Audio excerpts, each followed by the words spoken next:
Hello everyone, this is Karst, and welcome back to Disco Elysium. So last episode, I got sidetracked again, and I was fully intending to actually proceed with the main story and take down the corpse and everything.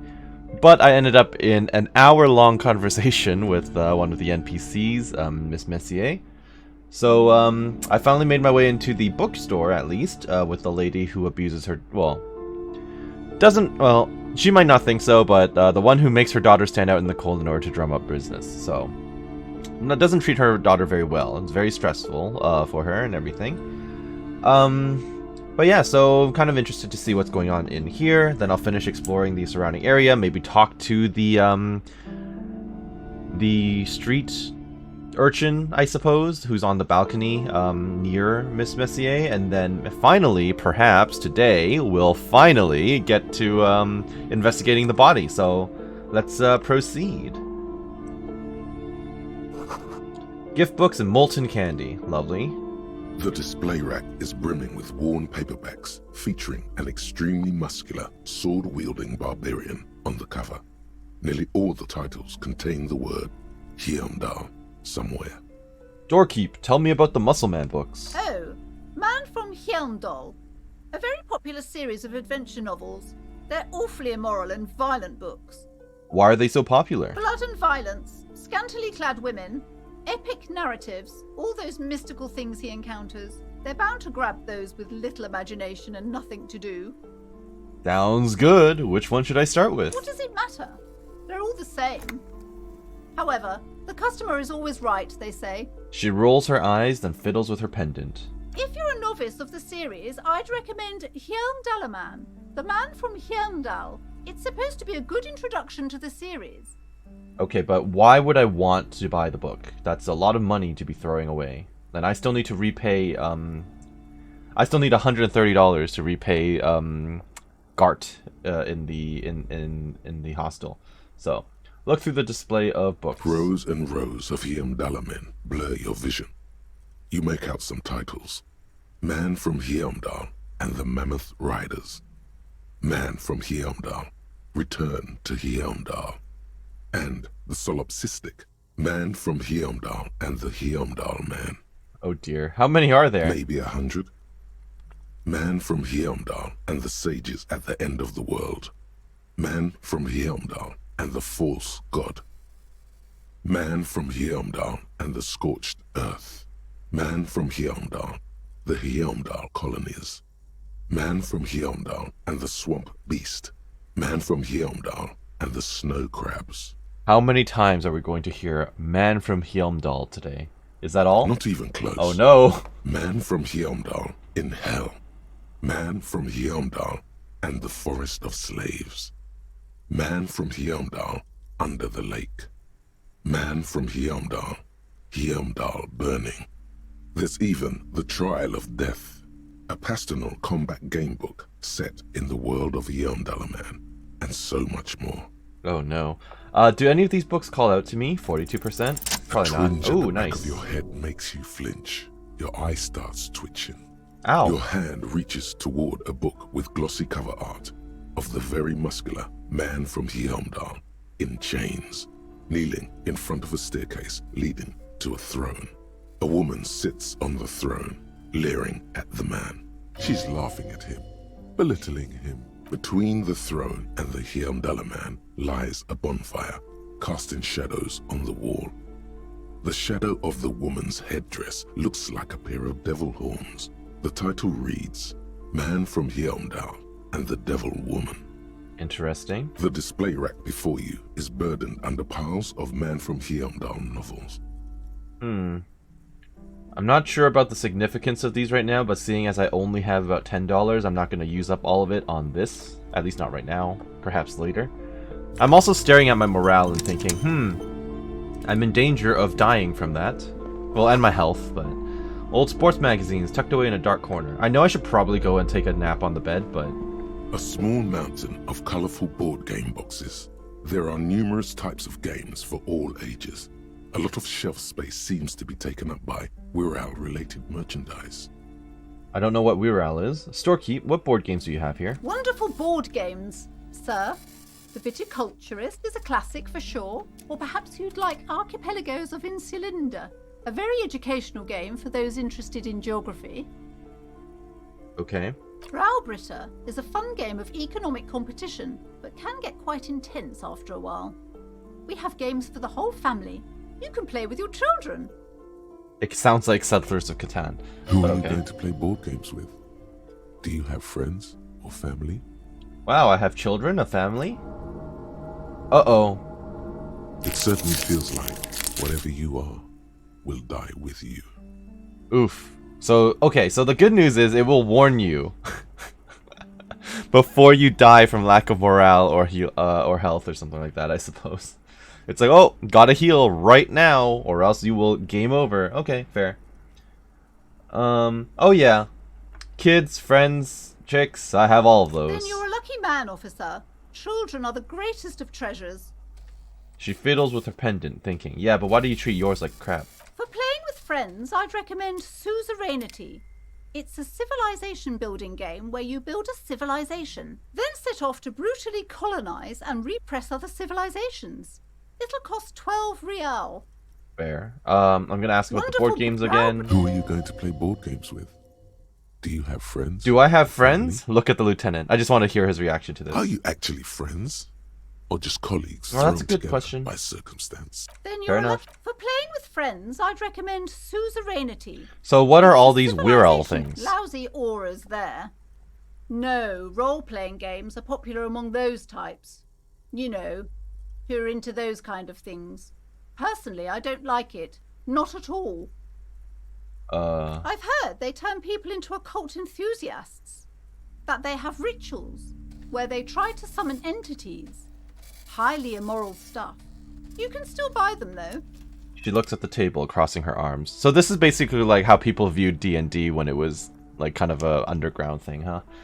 I believe that was in the 80s. Look through the pile of Wirral-related An items. endless variety of source books, Oh, lore yeah. books, and codices litter the table. The topmost book is titled Welkin Compendium, 2nd edition.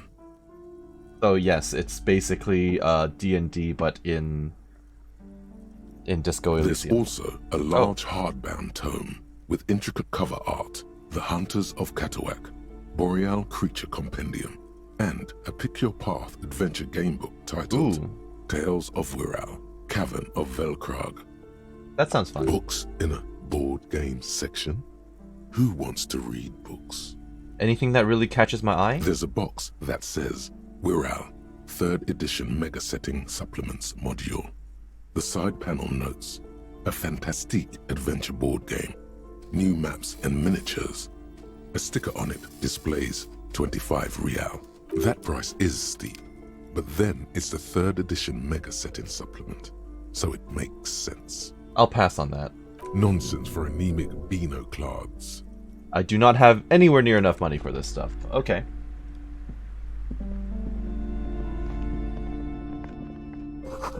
The book collects the national recipes of Arda. They are all about lake trout. Alright. I'm sure that's probably where they sleep and stuff. I assume they live in this building. Let's look upstairs before kind of poking our head in there, and then maybe I can chat with her as well. There's quite a bit up here, actually. Another boring book, just discarded there. This bookstore is not strictly about crime, romance, and biographies of famous people.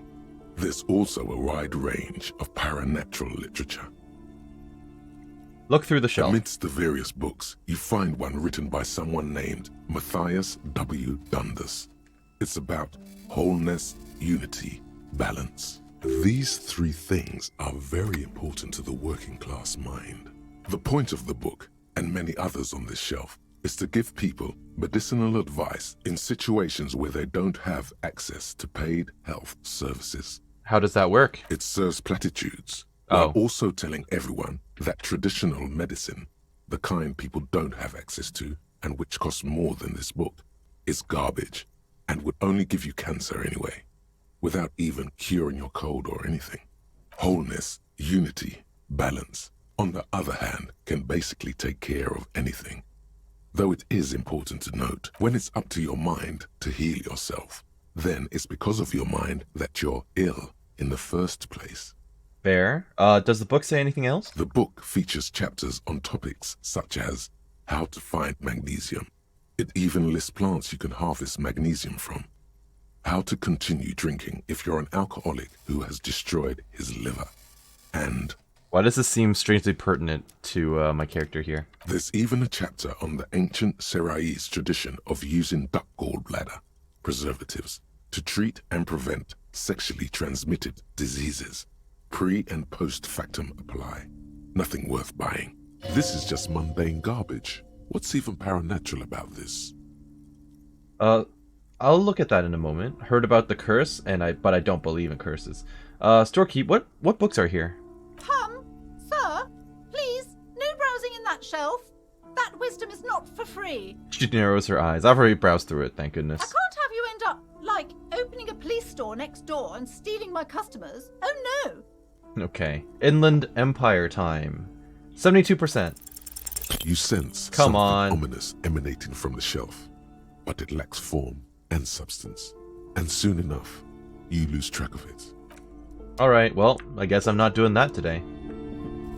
Several maps have been attached to a bulletin board hidden inside the alcove.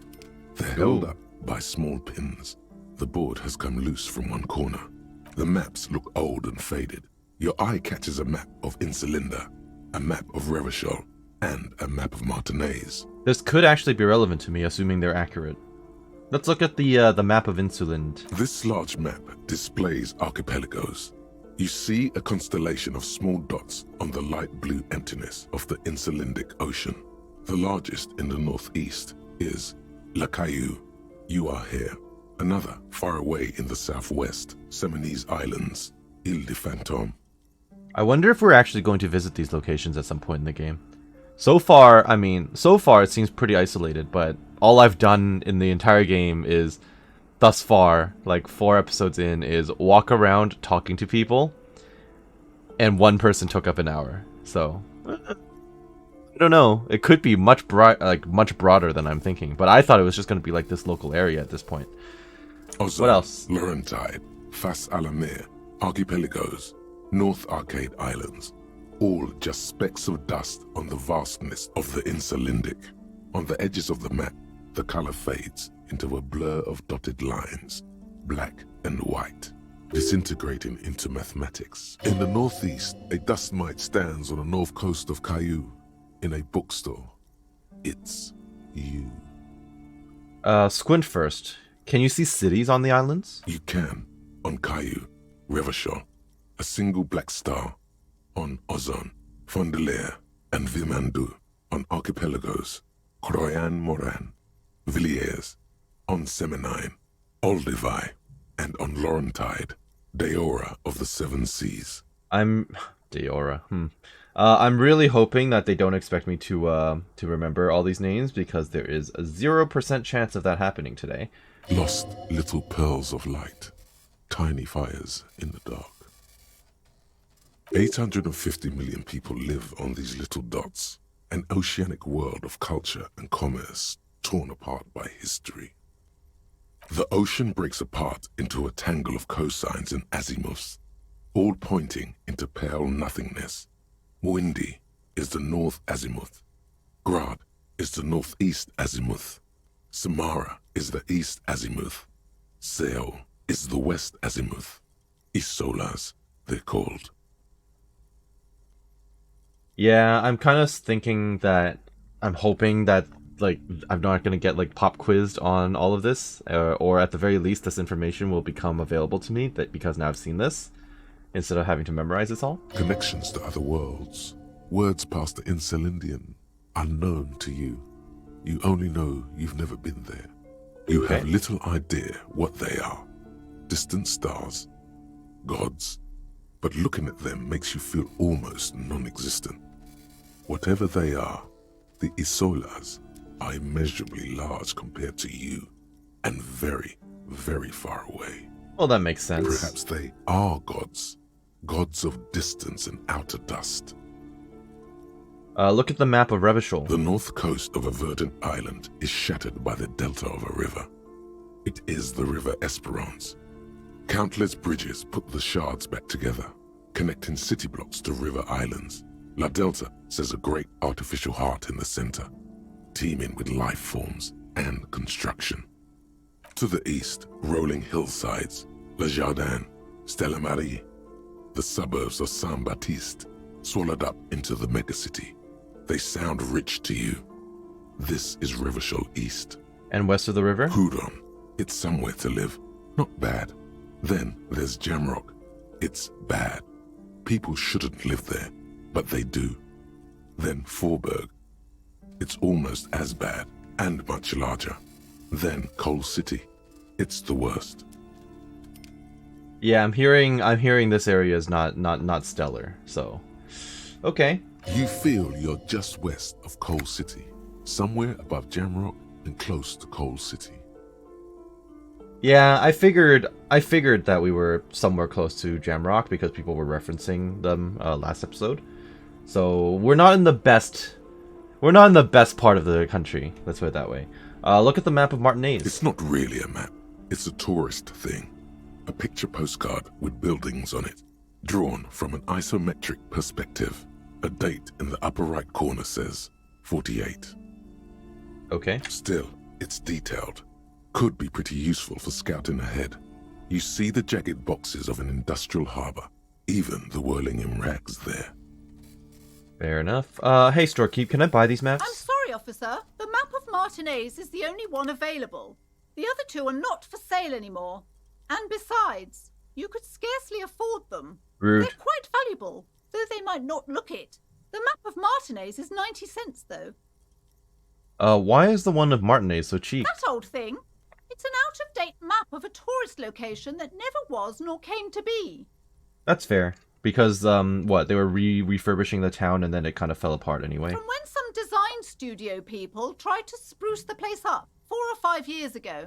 They also renovated the horse statue, set up those coin-operated viewers, and designed the new street lamps. Yep. The place does not look like a successful tourist trap, does it? What happened then? They didn't get that far, for some reason. A shame the project never got going. Would be nice if someone fixed Martinez up. All these ruins are bad for business. Part of me wants to buy the map of Martinez. This is the surrounding area. It might be important to the investigation, actually. Always good to be informed of your surroundings. You've acquired Agreed. an interactable item. Investigate this item further by going to the Interact tab in your inventory. Okay. Interact. A worn and torn map of the Martinez area, dating from 48. A title on top reads, Bienvenue à Revachol. It's a bit out of date, as it was originally created by a design studio in a failed attempt to spruce up Martinez and turn it into a fancy tourist location. Okay.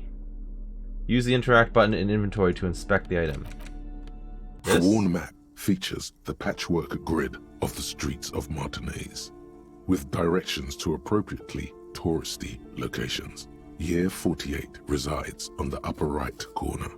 Let's trace the path through the grid. Your finger moves through the various streets, across Rue de Saint-Ghislain and Rue Saint-Sipar, over Saint-Brun and Martinez North, finally coming to a halt on the spot where you are currently standing, although the map gives no such indication itself. That's okay. For a more detailed view of the map, go to your journal and select the Map tab. Okay. So my journal is here. Map. Nice! It keeps track of a bunch of stuff basically around here. I'm not quite sure what all the rhetoric stuff is and composure. I guess these are things that I need in order to beat the checks, I suppose. Yeah. These are okay. I should have kept reading. These are the found white checks. Those on white are available to try now. Okay. So I can talk to Joyce again. I can try those. I assume that's what they mean when they says those on white. Interesting. All right. Well, I'm glad that there's like a practical use to buying that map. What's this? It's a tome of fascist magic, rather candid. A quaint picture book brochure, very colorful. The plaque on the shelf reads, Biographies of Famous People. You see a large variety of names, none of which ring a bell. Let's look through the display of books first. Browsing through all the books with all their names makes your head spin. None of these seem important or relevant. It's all just vapid egoism. Suddenly, a particularly odd title catches your eye. It reads, High Speed Love, the tragic true love story of Jacob Irv and Alfie Delatraz, by one Cecilia Averbrook. What's it about? High Speed Love chronicles the romance between two of the finest tip-top tourney racers in history. One of them is the madcap driver, Jacob Irv. His blonde mane graces the cover.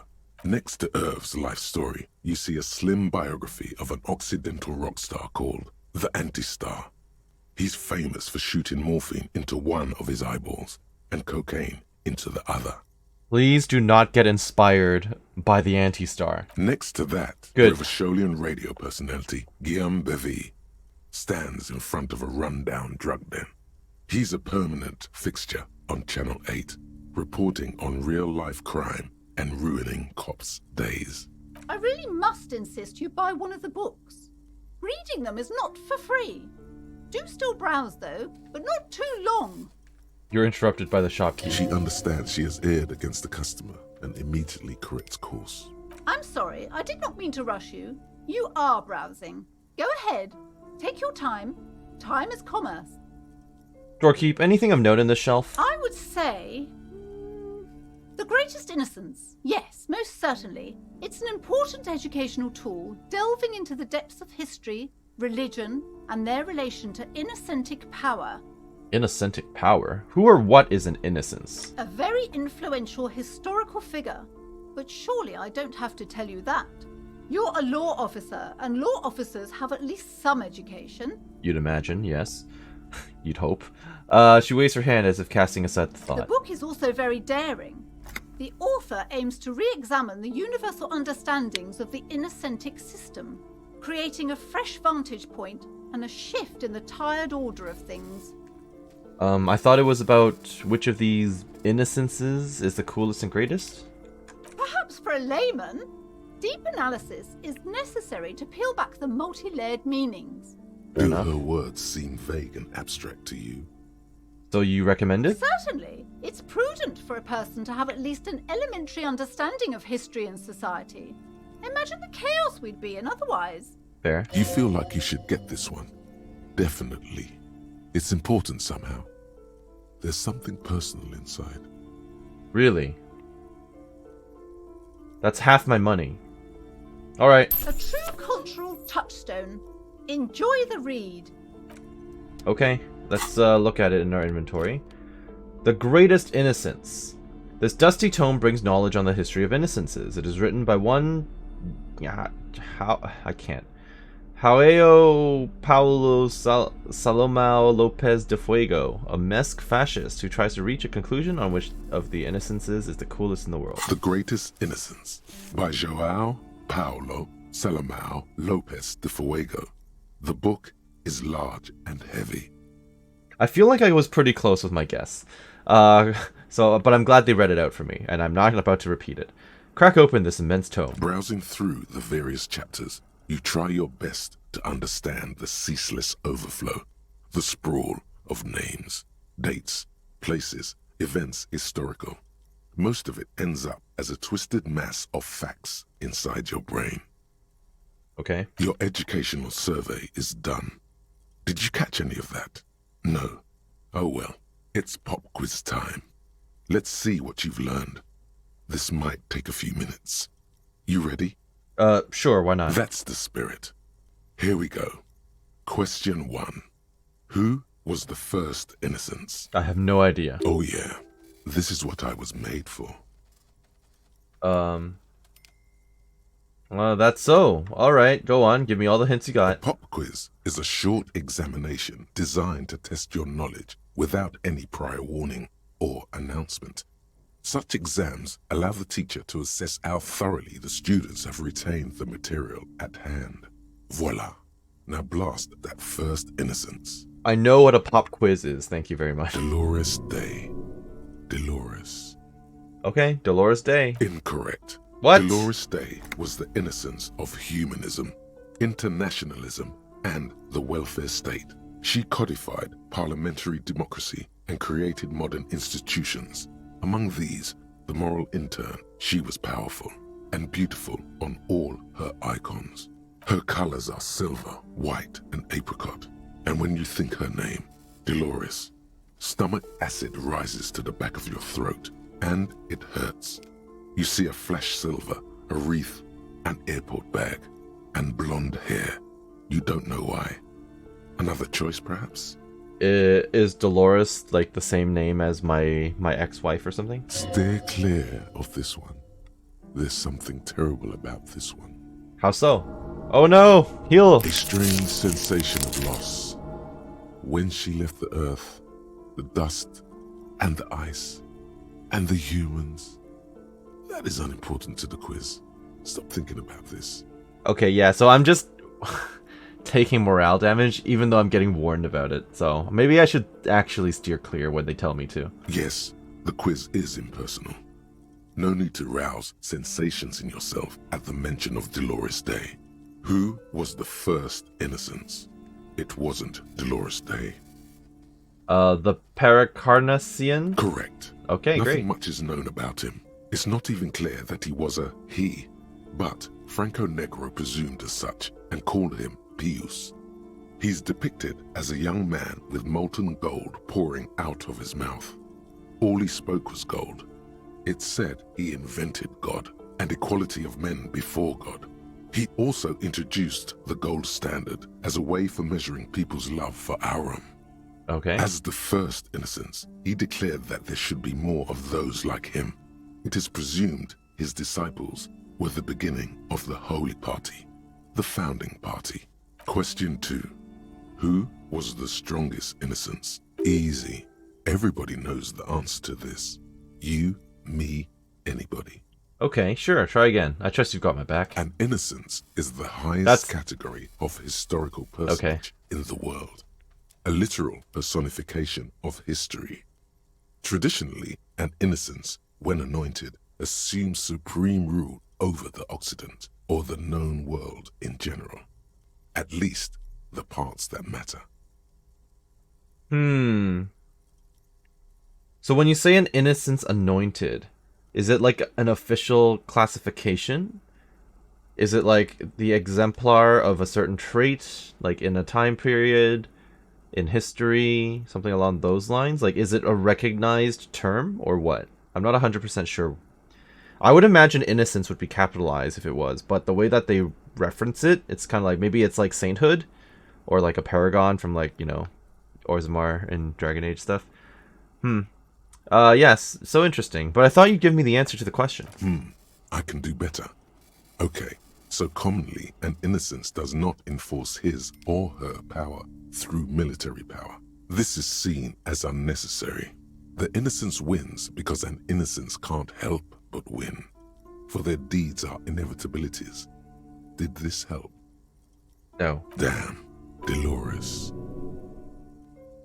Okay, so I'm dwelling on Dolores. If I keep saying this, I'm gonna keep taking damage and losing all my healing for my morale. So, Franco Negro. Correct. Named the innocence of militarism, he codified hereditary rule, but at the same time ended serfdom and established the Inter-Isolari Real as the global reserve currency. He also established the concept of the nation. Well, there's good and bad, right? Franco Negro attempted to solve the rising tensions between the aristocracy and bourgeoisie by building a unified society in which every man has a place and a mission, but at the same time may rise to nobility provided on the strength of his virtue. Question 3. Who was the false innocence? Got it under control. No problem. Solid on this one. It's widespread historical information. Okay, you're gonna be helpful this time, right? I could use a hint. Yes, there exists a group called the Founding Party, known as the Holy Party, during the time of the Paracarnassian. This, the world's oldest international organization, spends its time in search of either the re-emergence of the innocents or new members. Sigh heavily, out loud. And also, this shopkeep down here, she's probably just staring at me, just staring at the shelf, not moving. Kim is judging me. He's in my shoulder, judging me. Yep, this is a very long pop quiz. There seems in my to be own a mind. mix-up with the sources. It's not my fault. Uh-huh. At least it clearly wasn't Dolores Day. She wouldn't be false. She's beautiful. Stepan the Despicable? Incorrect. Stepan the Despicable, regent of Kedra, was a ruler who conquered the known world during the Kedriatic conquest, instead of the despotic Erno Pasternak. Would you try again? Sure. I want to say Dolores, but it might do mental damage. Let's do it. No, stop thinking it. I said it wasn't her. She was true. I'm going to say, well, Regent of Kedra. Kedra's a location, so it's not going to be a false innocence, right? Well, Erno Pasternak was the despot. So. Correct. There have been a number of counter or false innocences, some assumed to have innocentic qualities, some who just thought so themselves. Occasionally, they have the support of a faction inside the ecclesiastic organization, and accusations of foul play have arisen. The most famous and important of these was Erno Pasternak. He was into torture, despotism, hymns, cannons, and world conquest, but got defeated and humiliated by Stepan the Despicable of Kedra. Final stretch. You've come so far and learned so much. This is the most important one. Question 4. Who was the greatest innocence? The most important of them all. The most precious to humankind. I've got it. Honest. Yes. Are you sure this time? I'll bite. Hint me. Of course, this is my thing. The reason I exist in this world. The correct answer is Franco Negro. You're absolutely certain of this. 0 doubts. All right, Dolores Day. Correct. The Mesk might see Franco Negro as the father of nations, but as of this century, there's been a great shift in attitude. Dolores Day has become widely regarded as the greatest innocence. A most radical change to the whole fabric of the world. Well, I don't know if I missed some dialogue by not picking Franco-Negro, because I was focused on Dolores, but okay. Everything from inter-esolary travel to the connected world to 3 consecutive scientific revolutions can be traced back to her. Every decade that passes, she seems less human somehow, and more beautiful. Congratulations on finishing the test. The results and your subsequent grade have been calculated. You get a C, vaguely passable. A solid effort with nothing much else to show. Nice going, mediocrity man. Well, thanks You for would have that. done better if you just left Dolores Day for the end. Dial the Dolores Day down a bit. Damn you, arrogant book. What's going on with you? Yeah, that's a... Yeah, I'm kind of like... He's just there, staring at me. The lieutenant is jolted awake by your furious cursing. He fell asleep! Makes sense. What's going on with you? Well, I thought it thinks it's so smart. Dang. Okay. The lieutenant stares at you, his visage unflinching. You are shouting at an inanimate object, like a real weirdo. No wonder you seem to have trouble with the right answers. Alright, let's put the book away. That was interesting, but also a massive question mark, because I don't think I actually got anything out of it. Although... Kingdom of Conscience. Okay, nice. The Kingdom of Conscience will be exactly as it is now. Moralists don't really have beliefs. Sometimes they stumble on one, like on a child's toy left on the carpet. The toy must be put away immediately, and the child reprimanded. Centrism isn't change, not even incremental change. It is control over yourself and the world. Exercise it. Look up at the sky, at the dark shapes of the coalition airships hanging there. Ask yourself, is there something sinister in moralism? And then answer, no. God is in his heaven. Everything is normal on Earth. Moralist dialogue options heal +1 morale. Learning cap for volition is raised by 5, and learning cap for logic is raised by 5. I'm not 100% sure if this... I mean, I have to accept it anyway, but, like, this seems... I don't know. I don't want to become, you know, cold to the world or anything like that. Maybe I'm not 100% understanding, like, the concept behind it. But sure, I'll accept it for now. I'm apparently currently... Yeah, Lonesome Long Way Home and Kingdom of Conscience. I will not do anything else for this. I don't know if derealization is a good idea. I don't know what it means, but I will internalize it. I don't really want to become a sorry cop. I'm a cop with a house, because I'm not a hobo cop. But I'm a moralist, because I have been very...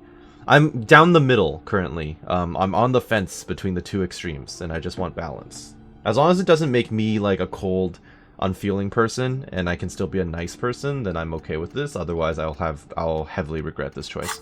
Okay. And then the last one here. These shelves are overburdened with books from the same series. You see the name Dick Mullen over and over. Storekeep, what's all this crime fiction? Or actually, let's look through the display first. Crime fiction is a disgrace. An asinine misrepresentation of the physical attributes of the arduous everyday work of actual police officers. Okay. These books greatly overstate the excitement of police work, glossing over how long it takes to actually follow up on leads and eliminate dead ends. Well, yes, it's meant for entertainment. What's more, they completely ignore the psychological hardships of year after year coming into contact with people during the worst days of their lives. Fair. Not a single mention of all the stress this work creates upon the officer's family. Detective fiction just doesn't tell the truth at all. Now, would you like a list of all the books found on the shelf? Sure thing. You see Dick Mullen on the job. Get Me Mullen. The Stalwart Adventures of Richard P. Mullen.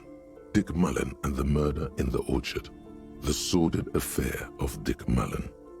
A killing is declared. Dick Mullen in the Murder House. The Final Case of Dick Mullen. An Obvious Lie. Dick Mullen in the Clock Tower. The Ordeals of Dick Mullen. Dauntless Dick. Dick Mullen's Funeral Pyre. The Murder of Dick Mullen. Dick Mullen dies? Oh no, turns out he faked it to solve a case. Of course. Are there any more? Yes, there's also The Dame Who Did It. Farewell, my Mullen. Faking death seems to be a common trope in the Mullen series. If it gets people to buy the books. It's like Dick clickbait. Mullen. A dark tide turns. Tragedy calls for Dick Mullen. Another one with fake death. And, of course, Dick Mullen, the murderer. In order to catch a murderer, Dick Mullen must become the murderer. After all this, you still haven't found the answer to the one question that matters. Who is Dick Mullen? Reaction speed. Who is Dick Mullen? 72%. Your quick eye notices a small caterpillar crawling across the spine of a book. The title reads, Dick Mullen and the Mistaken Identity. What do we have here? Mistaken Identity. A worn paperback from Dick Mullen's classic hard-boiled phase. The premise seems to be that Dick Mullen is framed for the murder of his best friend and has just a few days to prove his innocence. Could it be the motifs of unstable identities and shocking betrayals? That's probably right. I'm a complicated guy, full of contradictions. Then this is the book for you. Evidently, but I don't want to buy it because I have no money. I wasted my money on that other book that didn't really do anything for me. So, Storky, what's with all this crime fiction? Oh, crime, robberies, murders, even sexual crimes. We're fortunate to have Dick Mullen and his stories to sort all that out. Are we now? You're a police officer, apparently. Yes. You should buy all of these. They really do teach a person how to be a proper detective. Yeah, but they're very, romanticized and incorrect. So pass on that. I kind of have this thought bubble in my head, kind of permanently, which I don't really want, but fine. You see a set of tattered curtains blocking the way to another room. A strange cage-like trinket dangles from the curtains. Is this the cursed part of the building? Excuse me, officer. The back room is strictly for employees only. Shopkeeper, what's behind the curtains? Nothing. Now please go back to browsing the books. Don't you feel compelled to look at the books? The books are all you care about. She speaks almost as if she's trying to put a spell on you, urging you to buy more books. Oddly enough, the more she tries to draw you away from the curtains, the more alluring they become. Examine the strange cage-like trinket. You see some kind of charm, an irregular polyhedron assembled from bones, sticks, and straw. Inside, a disturbing fish head with empty eye sockets stares at you. This is a traditional Seminese ward, meant to provide protection against ill luck, bad dreams, curses, and other supernatural scourges. And who are the Seminese? Inhabitants of Île de Fantôme, the Seminine Islands down south. Aside from poking at it suspiciously, there is nothing else to do with the fish head charm at this time. The curtains remain shut before you. Okay, let's pull them open. Just as you're about to pull apart the curtains, the petrified voice of the shop owner cries out once more. Sir, don't touch that. I told you it's off limits for the customers. Her hand is closed around her pendant, her fingers nervously playing with the talisman. Parapsychologically speaking, we're done if you decide to open them. I won't be held responsible for the consequences. It's too dangerous. She looks away, mumbling. Why is everyone always messing with the curtains? Why can't they just buy books like normal people? This is about the curse, right? That's why you're afraid? No, it's just a storeroom for the employees, I told you. Now please step away from the curtains. Ma'am, this is different. I'm a police officer and I need to get in there. Why? It's not like anyone was killed there. She stops abruptly as her hand flies over her mouth, baffled by her own bluntness. I'm sorry, I don't mean to be so impolite. Just please don't go there. I can't allow that. You'll only make things worse and unleash the powers. I don't know what you mean by that, but I'm going to have to have a conversation with you before I consider opening this curtain. I sense this place is calling for me. I must investigate beyond the threshold. You do? My God, even more reasons not to mess with the curtains. Just step away, dear sir. Alright, I'll think about it for a while. Thank you. Let's just talk about this first, all right? There's no reason for you to venture into the unknown. Well, there's plenty of reason for me to do that, but sure. Talking is always good. Go see what she has to say. That's what I was thinking. Mysterious about the curtains. Be careful. The curtains, tattered with age and covered in dust, hang before you, as if taunting you. I'm gonna ignore them for now. Yeah, I should probably trust my inland empire a lot more than I do, because it's warned me twice and I took morale damage twice because I ignored it. I kind of thought, oh, okay, sure, you're trying to reverse psychology me, but no, this is my own psychology telling me not to do it, so there's no reversing it. Okay, shopkeep. Welcome to Crime, Romance, and Biographies of Famous People. My name is Plaisance. The clerk extends a greeting. Be welcome, and please take responsibility for the energy you bring into this space. I can immediately ask for money, that's funny. Before we go on, you seem to be well off enough. Can you give me some money? I feel like there won't be an opportune moment to ask later. That's concerning. Is she gonna die? Sir, don't be ridiculous. I certainly will not give you money. I would be doing you a grave psychic disfavor.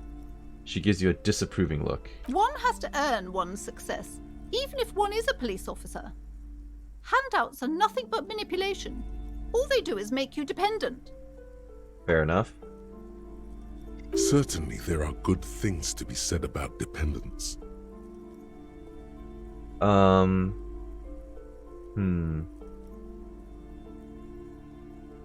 It would forge ties between us working people. It's good practice for fighting our common enemy. Now, hey there. Sounds like someone isn't taking responsibility for the energy they bring into this space. Fair enough. fighting enemy. My philosophy is everyone just getting along.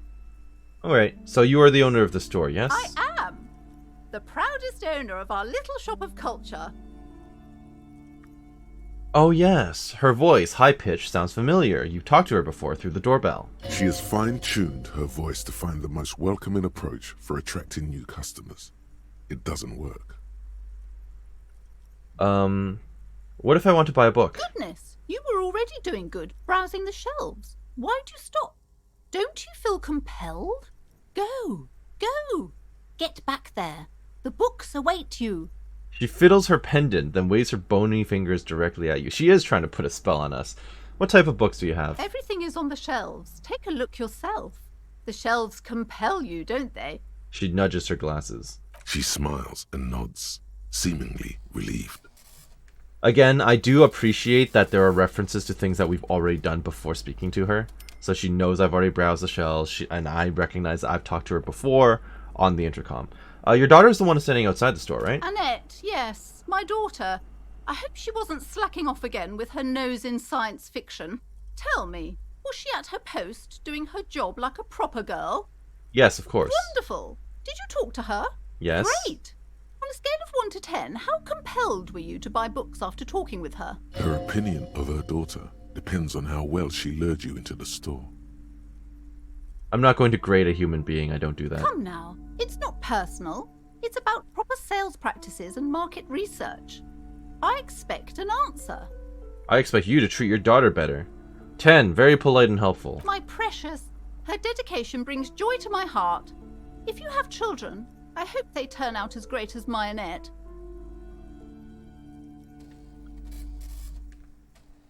The way you're handling her just strikes me as wrong. I feel like this is a good one too, but I really hope I can come back to this. Mind your own business, sir.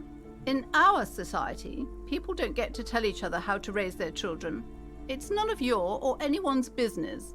I mean, that's fair, but at the same time, Denial is the way she copes with criticism. all this pressure has made her really anxious. You know she's been chewing her nails? God, I've told her not to do that. It's disgusting. And I told you to mind your own business.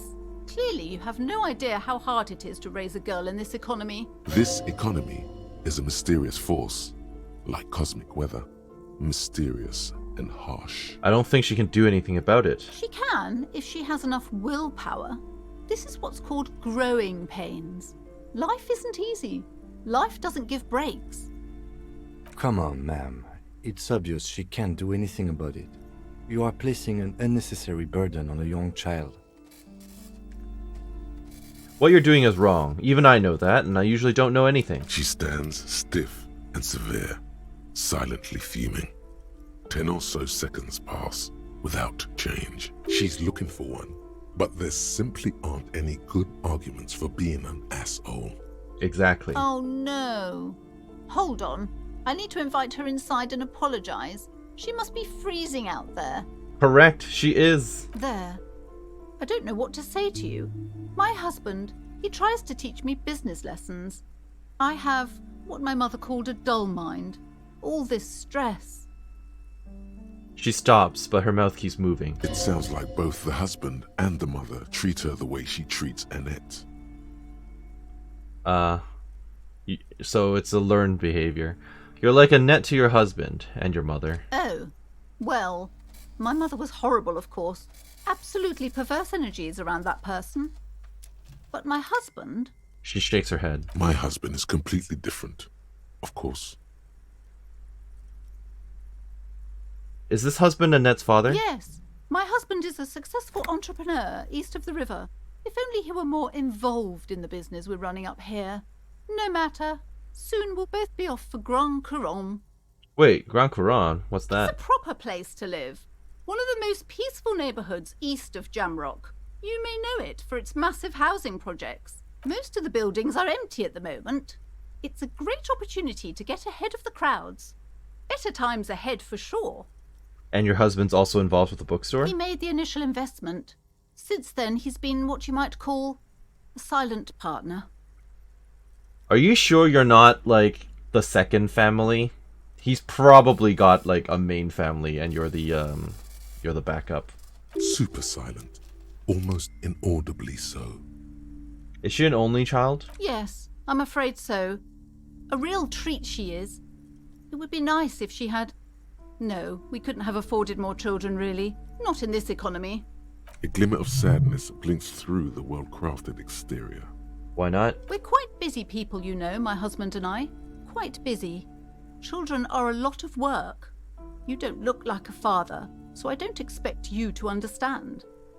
Her voice wavers a bit. I'm sorry. I'm sure you do understand. She told me she doesn't go to school anymore. She's been too busy, helping me here. So she studied at home this trimester. This is a temporary solution, of course. This doesn't seem like a good idea. I assure you, I of all people understand the importance of education. She will be back in school the moment the store takes off. The moment it takes off, And hell freezes over? Never mind. It's not a good topic to get into. The woman looks aloof. Her features much softer. Occasionally she glances at her daughter's silhouette. Well, I mean, at least I assume she told her daughter to come inside. I don't see her here, but... Why are you so uptight about those curtains? I just want to know what's on the other side. I already told you, it's just a storage room for employees. I don't understand why it's so important to you. Just let it go, officer. Go buy some goddamn books. You're supposed to be drawn to the books. If it's just a storage room, then why does it have a 70s ward protecting it? It's just for decoration. She wavers under your gaze, mouth pressed into a tight-lipped smile. Then something breaks. Okay, fine. It's just because this place is cursed, just like everyone said. They don't call it the doomed commercial area for nothing. Are you happy now, officer? Happy that you've ruined everything? She closes her eyes and starts mumbling something to her pendant. Take it easy. You've broken her resistance. Pushing her further will gain nothing. Have you sought help from anyone? Yes. I've contacted numerous parapsychologists and even a pair of Simonese mediators. They provided me with the wards. She nods at the strange, cage-like trinket on those curtains. The wards help to keep the doom at bay and protect us against the darkness that lies further in the building. Even though now I fear it's not enough. How does this curse manifest itself? The curse is so much worse than you could imagine.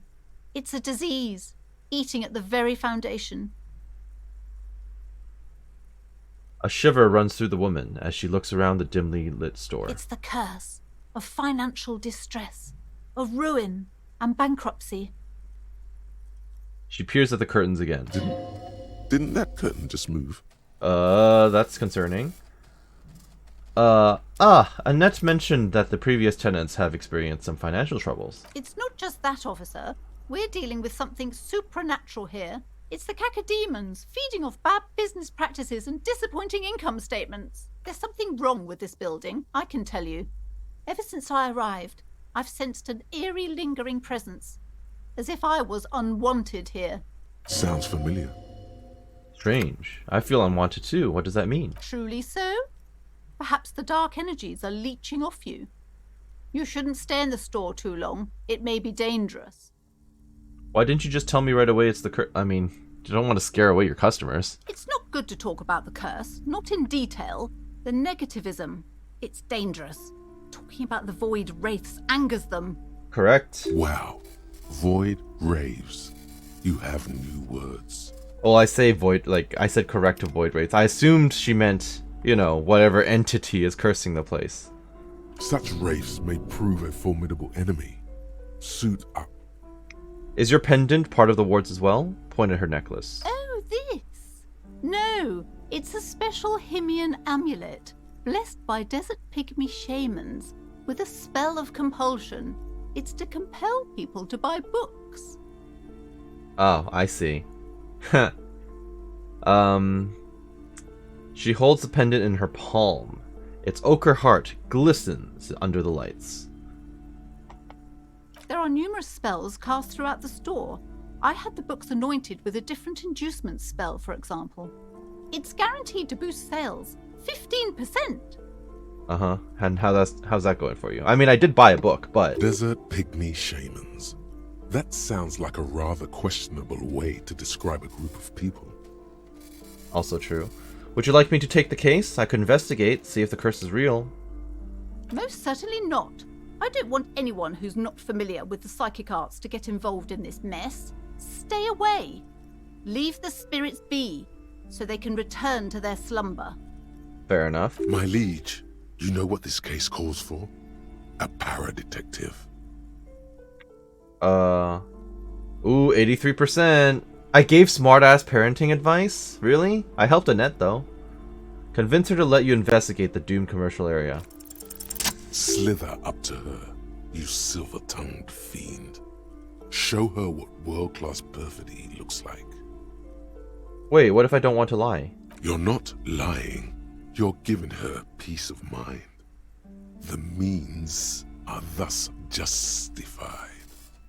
Why are you... Okay, because we're slithering up to them. Interesting train of thought. Ma'am, I just came to help. I came here to help. I've handled paranatural situations before. Are you sure? Don't think I haven't seen charlatans before.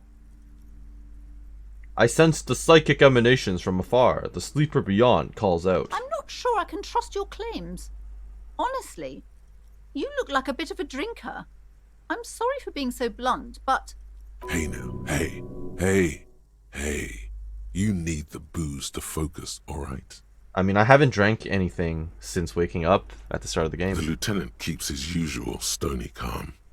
He silently picks out his notebook. You see, it's necessary to drink the spirits in order to contact the void. How do you know all this? Here we go. Your wards brought me here in the first place. The Simonese blood also runs through me. You're part Simonese. Oh, it means our meeting couldn't have been mere chance. The hand of fate guides us.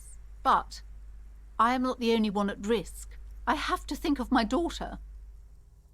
You are certain you can help us? Keep us safe? I can't allow any collateral damage to hit us. Yeah, honestly, I really want them both to be safe. I really hope that agreeing to do this is not going to screw them over, because I would be very, very upset with myself if that was the case. No problem whatsoever. Your family is safe. The phantoms are no match for me. If you promise, good officer, then you might be our last hope. Do you swear it? Hand on my heart. On my Thank you, honor. Sir. There's one more thing I haven't told you about yet. The entity. Uh-oh. Do not act surprised.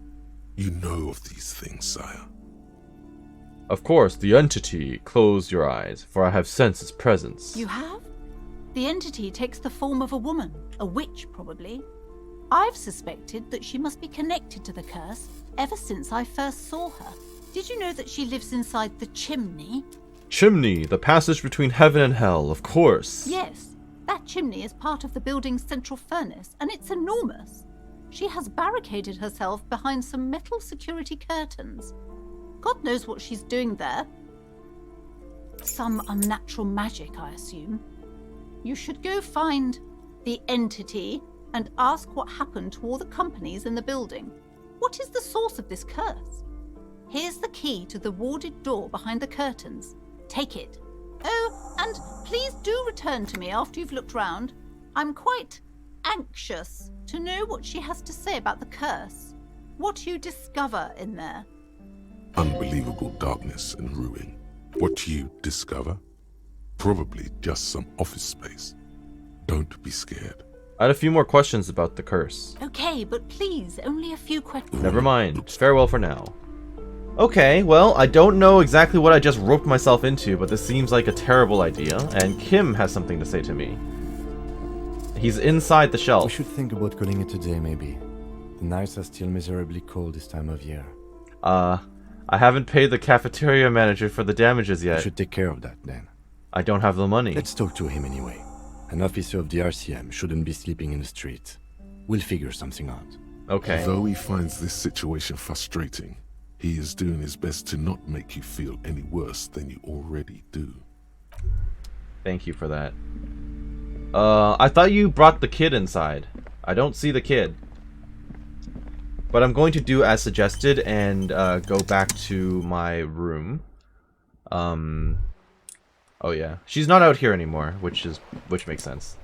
I'm not 100% sure why this is still a thing. Let me quickly reload. Oh, nice. They have backup quick saves. Nope, still there. Maybe I'm gonna have to restart the game. But I'll worry about that after I go inside. Are you just still chilling out here? Any new dialogue?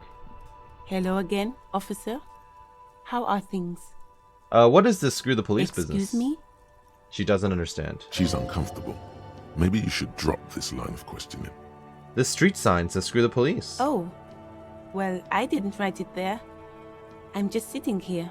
Okay, well what about this other sign that says the pigs go home? People have been calling us pigs. I don't know anything about that either. As I said, I didn't write it. Pig is a widely used term for members of the police. It's not loving. Well, obviously. No need to worry. We are not saying you did. Okay. Well, I didn't. It's so late and you're still here. I'm a nighthawk. What can I say? Odd. There's a little meanness in that smile.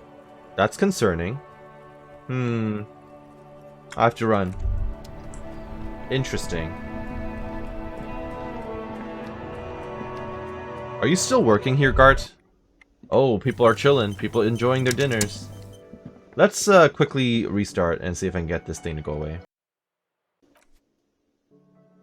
Okay, there we go. We're all set. Any new dialogue here, lady? Hello again, sweetie. Nope, no new dialogue. This guy won't want to talk to me. I've talked to him before. All he does is inane ramblings. Oh, what thought is this? That sugary black rum stain on the Oh, counter this- makes you teary-eyed with joy. It's almost touching how syrupy and sticky it is. How long have you been up already? An hour? Sweet Lord, a whole hour. And you haven't thought about rum and lemonade in all that time? You've truly extinguished all trace of yourself. Actually, should I be thinking about this? It looks like drinking hasn't turned out well for me. Maybe you haven't turned out well for your drinking. Have you thought about that? Get a goddamn rum and lemonade into yourself, boy. Or better yet, lick that stain off the counter. I am not licking it. What happened, man? You used to be cool. Go get your boring normal person drink then. Get your drink on and your act together. I will not be completing that task today. Oh, is it karaoke time? Am I allowed? Probably not. No, not allowed. I don't know who any of these people are, and I can't talk to them. Hey Gart, I'm back with no money. Also, can I check this door again? You see a heavy steel door with a prominent dimple.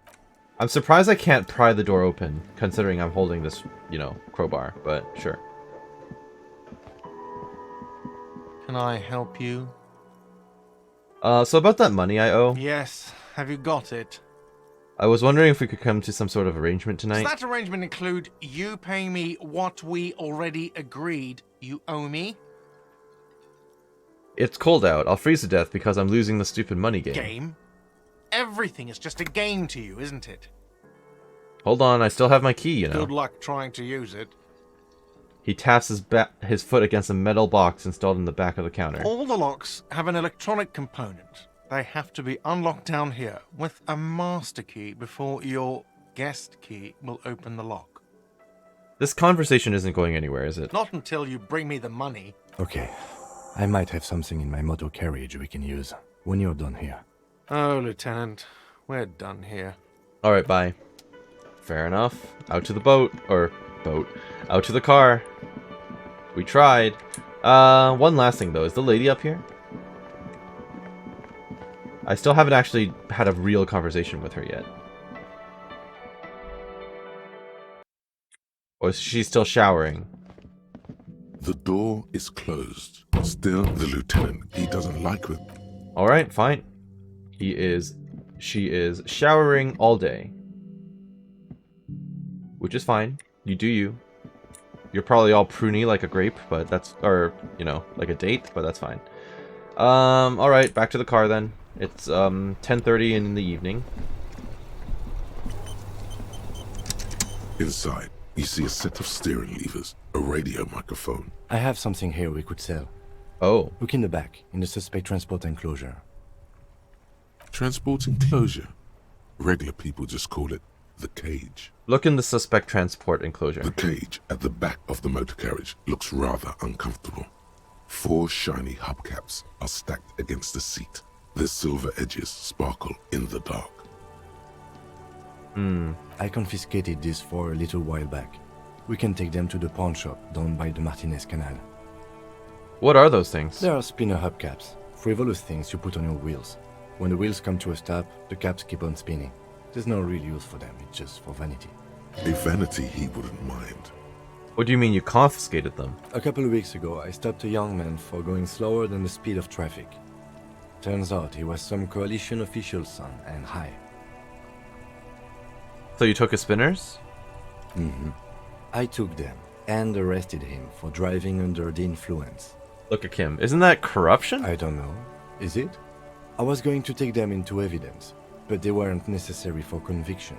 He never asked for them back. The lieutenant looks back, stone-faced. Did you want to put these spinners on your machine? Point at the Kanema. No, that would be silly. I don't know why I kept them. It doesn't matter. I couldn't put them on this MC anyway.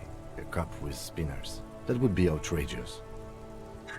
So the thing is, he was like, "Oh, it wasn't my car. It's an official car, even though it's a souped-up version of the car." So he enjoys souping up his cars. I understand. Yes, outrageously cool. He flashes a smile, barely visible in the dark. I'm sorry you have to sell them because of me. As I said, they are useless anyway. I should have remembered I have these earlier. Sorry, I can't take them. It wouldn't be right. Alright, let's not take them now. Then, come back once we realize we have to.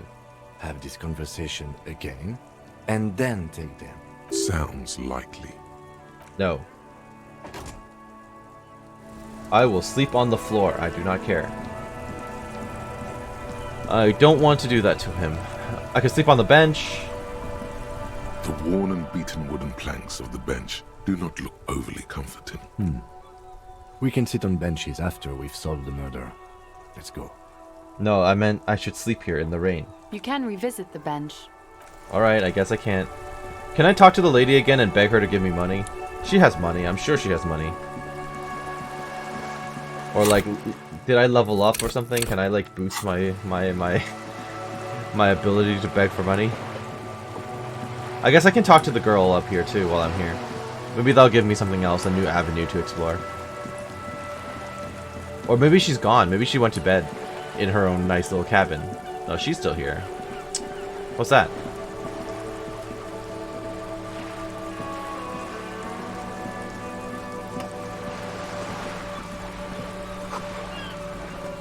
Docking reserved for residents of Rue de Saint-Ghislain, 33A. Let's talk again. You're back. Good. What can I help you with? Can I have some money? Voila, you're doing it. Really put your back into it. Yell it from the top of your lungs. Can I have some money, ma'am? Of course. How much do you need? She's surprisingly nonchalant about this. Could it be that she somehow knows more about your predicament than she's letting on? I need 130 real, if possible. That's a good sum. Not too small. Not fantastically large. She reaches into her raincoat and pulls out a zip bag. In it, you see paper notes arranged like black gills. She removes a few notes and hands them to you. The paper is cold and oily to the touch. Good. We won't be needing to go to my kinema then. There must be about 200 real in that zip bag. Maybe a little less. Plus some change at the bottom. Was that part of her, like, disposable budget for, hey, maybe use this to bribe a cop? Like that type of deal? Oh no. Whoa, whoa. Did you see how easy that was? Ask her for more. Toot toot. Train to Moneytown. Nay, 'twould be dishonorable, and mine honor is my life. Can you eat honor? Are you an omnivore? Give me a break. That's fair, but still. So, I hope I didn't just bribe you, officer. It may not be technically illegal under the Emergency Act, but still. Funny that you're worried. You're worried. YOU apostrophe RE, please. Worried about this and not your ruthless exploitation of the entire human race. I am an honorable policeman, one of the few good men in Revachol. You're right, man, that donations are permitted under the Emergency Act, unseemly as it may be, as long as they are properly logged with the precinct. I mean, I need money to not freeze to death, and I need to stay at the cafe in order to complete the investigation. So, I mean, realistically, you are donating to a good cause. Which he most certainly will do. Now, how else can I help the RCM today, besides supplementing its salaries? I've got some more questions about reality. More lessons in basic reality? My favourite part of the day. Go ahead, ask me anything. That's Glad all to for have now. Been of assistance. Thank you. Okay, fine. Well, I'm glad I talked to her again, because I was like, I feel like I missed something, but then I leveled up and then put some points into it. I could also go in here and also talk to this girl, which I have not done. I do recognize that it is almost 11 p.m. Hello. The streets will flow red once more, a great torrent rushing down Rue de Esperance. You wait and see. The girl stares at the sailboat by the pier. Do not attack the lady who's been helping me, please. The streets will not flow red with anything. Who are you? I'm Cindy the fucking Skull. What else do you want to know? Date of birth, blood type, the last time I was tested for Hep C. Okay, yeah, Hep. When were you last tested? Had a battery of tests just last week. I'm practically a patchwork of interesting critters. Kinda like a man-o'-war. Despite the attitude, she puts the brush aside. She's grown frustrated with her work and welcomes the opportunity to challenge authority in other ways. What are you doing to the wall? Can't you tell? I'm painting a beautiful mural, an aereo graffitio visible from low orbit. Okay. I haven't really started it yet. I'm waiting for the right words. She studies the wall, suddenly pensive. So you don't know what to write? Have you ever tried your hand at graffitio? When faced with a blank wall, most people write unimaginative stuff, like pigs go home and Mona was here. We rarely see pigs round here, though. Just union cabs. And my name's not Mona, so... She wants it to be something true and total. So why are you so committed to defacing the building? This place is severely lacking in havoc. Not even the occasional trash can fire to break up the tedium. I thought I'd mix it up, you know. Summon the forces of crime and social chaos with a wall-sized invitation. I have an opinion on this. You want to hear it? Yeah? Ugh, she's not gonna like this. I'm gonna have to stop you. This is hooliganism. Let's be realistic. What are you going to do? Climb up there? You heard your partner, Piggy. I'm unstoppable. I don't condone the idea of using physical force on her. She's a girl. True. You keep looking off to the side. What are you looking at? The lieutenant is desperately searching for another handkerchief. That was the wrong voice line. Why would the lieutenant be looking for a handkerchief? She turns her head to face the coast and nods disdainfully towards Joyce, performing maintenance on her boat. Hatred, disgust. It's difficult to tell which of the two is more present in her girlish features. The woman on the boat does not notice her staring. That Ozon her. Someone's got to keep an eye on her. Ozon is an archipelago 2 days' travel away from Revachol. Its moneyed residents, used to posh restaurants and upscale boutiques, rarely have reason to visit Martinez. You mean Joyce? On a first-name basis with her, are we? Piggy's moving up in the world. Again, this is only because I talked to her first before talking to Cindy. Because otherwise I would not have known her name. Hold on, what's Ozon? It's where they grow whores like her. And their whoremen. Why all the negativity? Have you got a crush on her? Aching for an opportunity to defend her honor. Do you know anything about the recent murder? I ain't no snitch, Pigstein. Go forth and forage in someone else's shit. No shortage of squealers in these parts. So you do know something. Actually, there is a shortage of people who talk to us in a normal, calm, informative manner. We weren't put on this earth to make your life pleasant, fucko. Catch you later, Cindy. Watch your back, Ungulate. You've got eyes on you. Good to know. Thank you for the threat. Let me try this door. A sturdy metal door guards the southwest entrance to the apartment building. It's locked. Knock. The door rattles against your knuckles, but there's no response. Knock again. The door rattles again, but this time you hear an elderly woman's voice calling out from inside. Stop banging on the door! I'm not letting any more strangers inside. Hold on. Who am I talking to? Doesn't matter who I am. Now go on, get out of here. This is the police. Open the door. The police? Everyone knows the police don't come round here. The hallways echo with her cackle. But I'm not joking. No, I already told you. I won't be responsible for any more strangers getting into the building. Go check the backyard door. Maybe someone there will. She trails off, leaving the sentence unfinished. Backyard door. There must be another entrance to the east. Kim, tell her we're real policemen. Madame, I assure you, we are real police officers. The lieutenant repeats dutifully. There is no reply. Just faint, sweeping sounds inside. Knock again. The door rattles. Stop banging on the door. I'm not letting any more. Okay, so it's just repeating. No, go check. Backyard door. Okay, time to go. So I'm kind of thinking, I'm like, I could in theory take down the body tonight. And then... Is this the backyard door? It's probably the backyard door. I'm kind of like, I could take care of the body tonight and then go back to bed.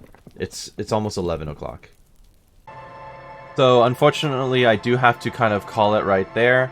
I know I didn't get around to taking down the body and finishing up the day 1 of the investigation, and I am sorry for that, but some of the conversations that we were just roped into took a bit longer than I was expecting.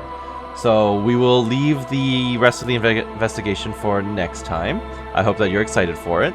So thank you for watching. I hope you enjoyed what you saw here today and that you're doing well wherever you are. This has been Karst with Disco Elysium, and we'll see you next time. Have a great day. Bye-bye.